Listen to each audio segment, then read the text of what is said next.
അസ്സലാമു അലൈക്കും വറഹ്മത്തുള്ളാഹി.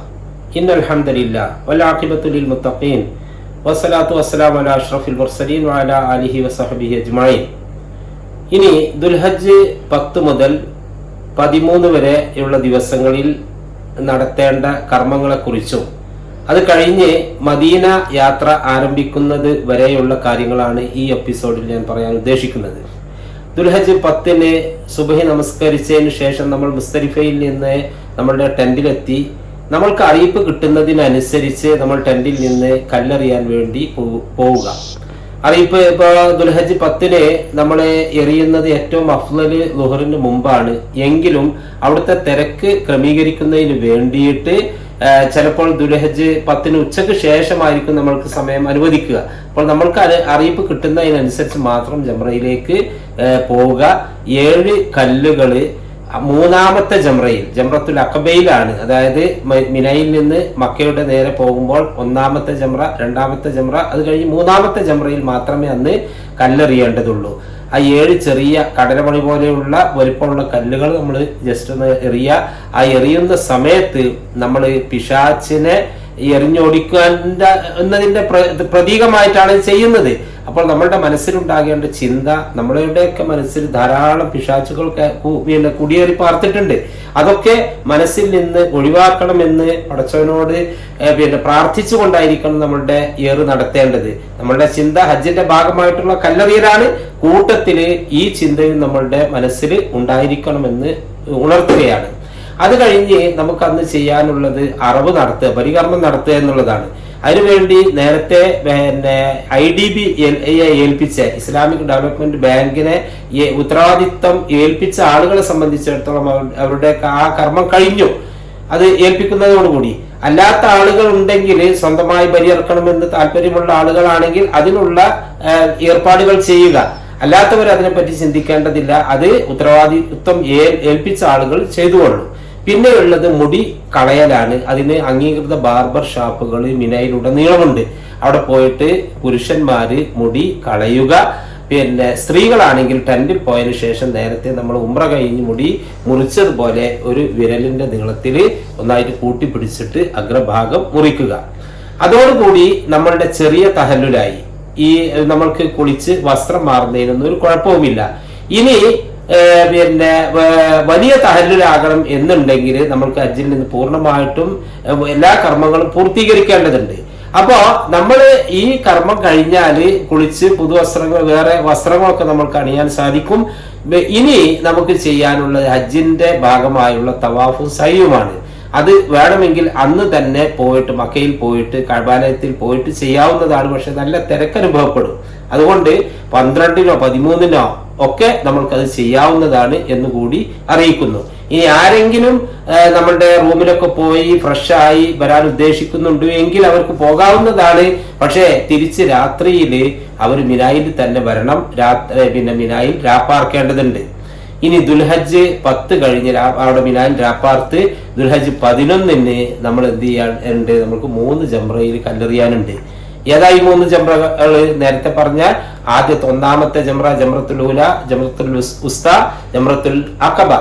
ഈ 3 ജംറയിൽ ഓരോന്നിലും നമ്മൾ എന്ത് ചെയ്യണം? 7 വീതം കല്ലുകൾ എറിയണം. നേരത്തെ 1-ാമത്തെ ദിവസം ദുൽഹജ്ജ് 10-ന് എറിഞ്ഞതുപോലെ തന്നെ. അത് ളുഹറിന് ശേഷമാണ് അഫ്ളല്. എന്നാൽ നമ്മൾക്ക് അറിയിപ്പ് കിട്ടുന്നതിനനുസരിച്ച് മാത്രമേ നമ്മൾ പോകാൻ പാടുള്ളൂ. ഇത് തന്നെ നമ്മൾ ദുൽഹജ്ജ് 12-നും ആവർത്തിക്കേണ്ടതുണ്ട്.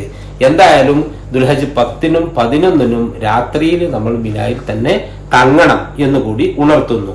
ഇനി നമ്മളുടെ പിന്നെ മക്കയിലെ തിരക്ക് ക്രമീകരിക്കുന്നതിന് വേണ്ടി പകുതി ആളുകളെ ദുൽഹജ്ജ് 12-ന് തന്നെ മിന വിടാൻ വേണ്ടി പറയും.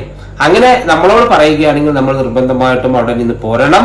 അതായത് ദുൽഹജ്ജ് 12-ന്റെ ഏറ് കഴിഞ്ഞ് വേഗം നമ്മൾ എന്ത് ചെയ്യുക? മിനയുടെ അതിർത്തി വിടണം. അതായത് മഗ്‌രിബിന്റെ മുമ്പ് തീർച്ചയായിട്ടും മിനയുടെ അതിർത്തി വിടണം.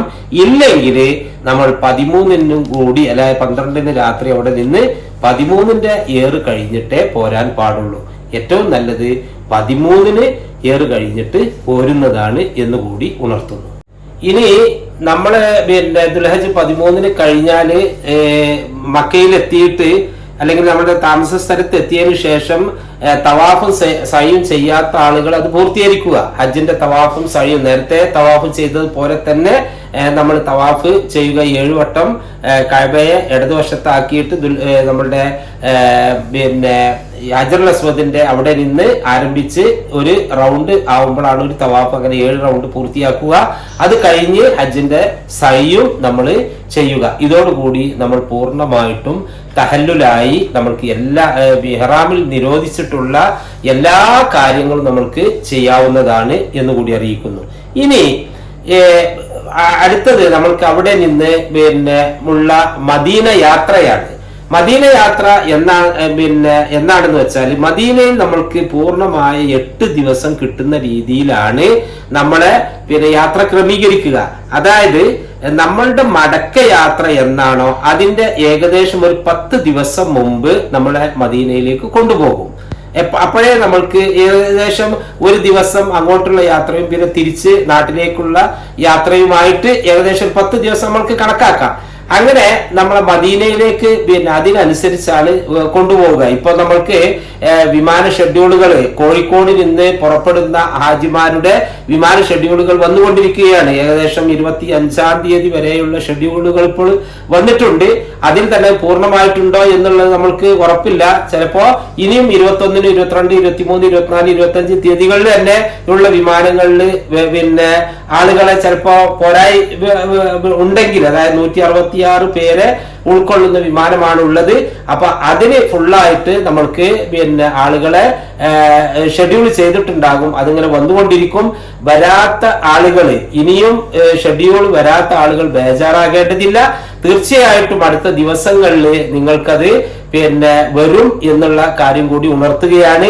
ഇനി വരാത്ത ആളുകൾ ശ്രദ്ധിക്കേണ്ടത്, നിങ്ങൾക്ക് തന്നെ ഹജ്ജ് കമ്മിറ്റി ഓഫ് ഇന്ത്യയുടെ സൈറ്റിൽ കയറിയിട്ട് പിന്നെ നമ്മളുടെ പിന്നെ സ്ക്രോൾ ചെയ്തു കഴിഞ്ഞാൽ എൻക്വയറി എന്ന് പറയുന്ന ഒരു ഓപ്ഷൻ ഉണ്ട്. ആ ഓപ്ഷനില് നമ്മളുടെ കവർ നമ്പർ പൂർണ്ണമായിട്ടും അടിച്ചു കൊടുത്തു കഴിഞ്ഞാൽ അതിൽ എന്നിട്ട് സെൻഡ് എന്ന് പറയുന്ന ഒരു ഓപ്ഷനിൽ ക്ലിക്ക് ചെയ്ത് കഴിഞ്ഞാൽ നമ്മളുടെ എല്ലാ ഡീറ്റെയിൽസും വരും. ലഭ്യമായ മുഴുവൻ വിവരങ്ങളും അതിലുണ്ടാകും. ഫ്ലൈറ്റ് ഷെഡ്യൂൾ ചെയ്തിട്ടുണ്ടെങ്കിൽ അതിൽ നമുക്ക് കാണാവുന്നതാണ് എന്ന് കൂടി അറിയിക്കുന്നു. അതിന് ഫ്ലൈറ്റിന്റെ നമ്പറും അതുപോലെ തന്നെ ഇവിടെ നിന്ന് പുറപ്പെടുന്ന സമയവും അവിടെ ജിദ്ദയിൽ ഇറങ്ങുന്ന സമയവും തിരിച്ചുള്ള ഫ്ലൈറ്റിന്റെ നമ്പറും തിരിച്ചു പോരുന്ന തീയതിയും അവിടുന്ന് പുറപ്പെടുന്ന സമയവും ഇവിടെ കോഴിക്കോട് എത്തുന്ന സമയമൊക്കെ അതിൽ രേഖപ്പെടുത്തിയിട്ടുണ്ടാവും എന്നും അറിയിക്കുന്നു. ഞാൻ സൂചിപ്പിച്ചല്ലോ, ഹജ്ജ് കഴിഞ്ഞ് നമ്മള് മദീന യാത്ര ആരംഭിക്കുന്നത് ഏകദേശം നമ്മുടെ മടക്ക യാത്രയുടെ 10 ദിവസം മുമ്പാണ് എന്ന്. അതിനിടയിലുള്ള ദിവസങ്ങൾ നമ്മൾ പിന്നെ മക്കയിൽ തന്നെയാണ് താമസിക്കുന്നത്, ഹജ്ജിയയിൽ തന്നെയാണ് താമസിക്കുന്നത്. അപ്പോൾ ആ സമയത്ത് നമ്മൾ സാധാരണ ഹജ്ജിന്റെ മുമ്പ് എന്തൊക്കെ കർമ്മങ്ങളാണോ ചെയ്തത്, അതായത് അറബിൽ പോകുന്നു, നമ്മൾ നമസ്കരിക്കുന്നു, നമസ്കാരങ്ങളിലൊക്കെ പങ്കെടുക്കുന്നു, അധിക സമയവും പിന്നെ അറബിൽ തന്നെ കഴിച്ചു കൂട്ടുവാൻ ആ ദിവസങ്ങളിൽ ശ്രദ്ധിക്കുക. ഇനി മദീനയിലേക്ക് പുറപ്പെടാൻ വേണ്ടി നമ്മൾക്ക് അറിയിപ്പ് കിട്ടുമ്പോൾ നിങ്ങൾ എന്ത് ചെയ്യണം? നിങ്ങളുടെ മുഴുവൻ ലഗേജുകളും തയ്യാറാക്കിയിട്ട് അതൊക്കെ കെട്ടി റെഡിയാക്കിയിട്ട് തയ്യാറായി നിൽക്കണം. ഇനി ഈ പിന്നെ മദീനയിലേക്ക് പുറപ്പെടുന്നതിന് മുമ്പ് നമ്മൾ മക്കയോട് വിട പറയുകയാണ്. ആ മക്കയോട് വിട പറയുമ്പോൾ അതിനു മുമ്പായിട്ട് ഒരു വിടവാങ്ങൽ തവാഫ് നമ്മൾ നിർവഹിക്കേണ്ടതുണ്ട്. അതിനുവേണ്ടി നമ്മൾ എന്ത് ചെയ്യണം? നമ്മളുടെ യാത്ര, മദീന യാത്ര എപ്പോഴാണ് പിന്നെ അറിയിപ്പ് കിട്ടുന്നത്, എത്ര സമയത്താണ് നമ്മളോട് ഒരുങ്ങി നിൽക്കാൻ പറയുന്നത്, അത് ക്രമീകരിച്ചുകൊണ്ട് അതിനു മുമ്പായിട്ട് നമ്മൾ വിടവാങ്ങൽ തവാഫ് നിർവഹിച്ചുകൊണ്ട് നമ്മളുടെ താമസ സ്ഥലത്തേക്ക് വരിക. ഇപ്പൊ ഉദാഹരണത്തിന് സുബഹി നമസ്കാരത്തിന് ശേഷം പുറപ്പെടുമെന്നാണ് അറിയിപ്പ് എങ്കിൽ നിങ്ങൾ തലേന്ന് തന്നെ എന്ത് ചെയ്യേണ്ടതുണ്ട്? വിടവാങ്ങൽ തവാഫ് ചെയ്യേണ്ടതുണ്ട്. കാരണം സുബഹി കഴിഞ്ഞതിന് ശേഷം വിടവാങ്ങൽ തവാഫ് ചെയ്തിട്ട് ഇങ്ങോട്ട് വരുമ്പോഴേക്ക് നിങ്ങൾ നേരം വൈകും ചിലപ്പോ. അതുകൊണ്ട് പിന്നെ തലേന്ന് ഇഷ കഴിഞ്ഞതിന് ശേഷം തന്നെ വിടവാങ്ങൽ തവാഫ് ചെയ്ത് നിങ്ങൾ പിന്നെ റൂമിലേക്ക് വരിക.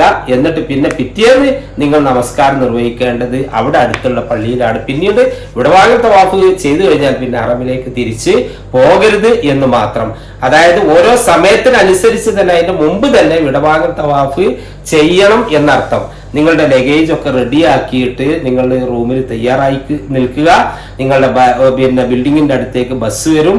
അവിടേക്ക് ആ ലഗേജുകൾ പിന്നെ നിങ്ങൾ ആ ബസ്സിൽ കയറ്റിയിട്ട് നിങ്ങൾ മദീന യാത്രക്ക് വേണ്ടി തയ്യാറാവുക.